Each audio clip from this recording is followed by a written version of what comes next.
And for more analysis of the rapidly changing state of the presidential race, we're joined now by Democratic strategist Guy Cecil and Republican strategist Kevin Madden. It's both great to have you both of you here. So, Guy, there's an old saying in Washington that a presidential candidate will never have a better day than the day that follows their announcement.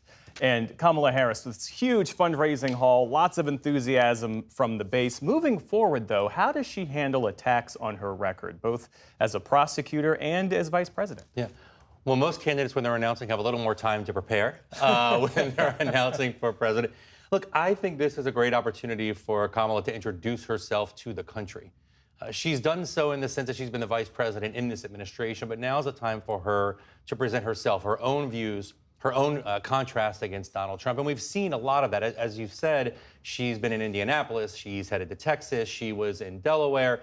She will be traveling the country. She was in Milwaukee. You're going to see a very strong contrast, not just on the Biden administration's record, but also on her entire career as a prosecutor. And I think that contrast with Donald Trump is going to be pretty clear. You know, one of the ways that you know Trump is always in trouble is he begins to project. So now we have Kamala Harris needs to be put in jail for crimes. And of course, we all know that Donald Trump is a convicted felon, convicted 34 times. We're going to see a lot of this type of projection. The other thing I would just notice how unprepared Republicans have actually been to take on Harris. So in the last 3 days, they have made fun of her laugh. They've made fun of her love of Venn diagrams. And now they've created this false attack on her being the border czar. So I'm really shocked that they've known for about 4 weeks that this was at least a possibility. And they seem pretty slow out of the gate taking her on. And I think that gives her more of an opportunity to introduce herself. What about that, Kevin? How do you assess the Republicans, the Trump campaign's ability to pivot? Because the campaign had been focused on and calibrated around defeating Joe Biden. Yeah, Guy's right. I think they were largely pretty slow out of the gate. The last 48 hours, it's been very inconsistent with the messaging. And but I think that's changed today. I think you see that the president, he only has one, or sorry, former President Trump only has one speed when it comes to taking on his opponents, and that's to attack, attack, attack.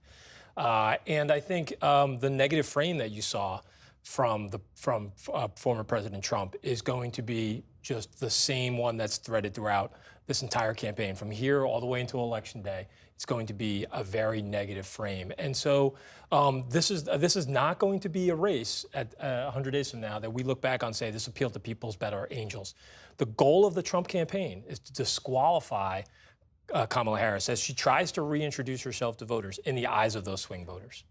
Well, we expect the vice president to name her vice presidential pick, if she's a likely nominee, within a matter of days, certainly by August 7th, to ensure that the ticket is on all 50 state ballots. What would a pick add to the ticket, and who among the reported shortlist do you think really helps boost her political standing? Well, you know, for about a decade, Democrats have bemoaned our lack of a bench. And I think what we've realized over, in particular, the last 4 years with our wins in 2018 and 2022 is we have a great bench. And I think that, you know, this is the most important decision she's going to make as a candidate. And I think it will reveal a lot about her and the type of partner that she wants. One, she's got a lot of folks that she can consider that have executive experience, great governors. She has people that have military experience, Senate experience. So, you know, it's her choice to make. There's always a lot of moving and guessing, but it's going to reveal a lot about the type of partner that she wants. I think the other thing you're going to see is a new generation ticket. And I think that stark contrast against Donald Trump is going to be pretty clear, and it's why I think the president highlighted it tonight. Our Laura Barone Lopez mentioned that campaign memo today from Jen O'Malley Dillon, the former Biden campaign chair, who's now the Harris campaign chair. And this memo says that the path to 270 electoral votes still runs through the blue wall, Pennsylvania, Michigan, Wisconsin. But she also says this, that Harris is doing better than President Biden, but also Donald Trump, with younger voters, black voters, and Latino voters. How does the Trump campaign contend with that? Because the Democrats, up until this point, had been concerned about losing support among the Biden coalition that won him the White House in 2020. Look, I think they're right. I think the idea that the states that we all think are going to be the battleground states have largely stayed the same, but the opportunities that emerge in those states now, I think, have changed slightly. I think Kamala Harris is going to improve upon where Joe Biden was in Michigan, for example. Well, it's going to do better with some of those African-American voters that he was losing, as well as with some of those Arab-American voters that are very heavily concentrated in that state. She's going to have a much better opportunity in places like North Carolina, Georgia, even Arizona. I think the Trump campaign has to really focus on those blue-collar voters that are going to be the backbone of their turnout operation in those blue states, as well as a 30-mile radius around Maricopa County in Arizona, a 30-mile radius around Atlanta, Georgia, and really make the economic message. People still feel that the country's going in the wrong direction. He has to speak to those concerns. They still feel like inflation is too high. Speak to those concerns. That's the real key for the Trump campaign's electoral map.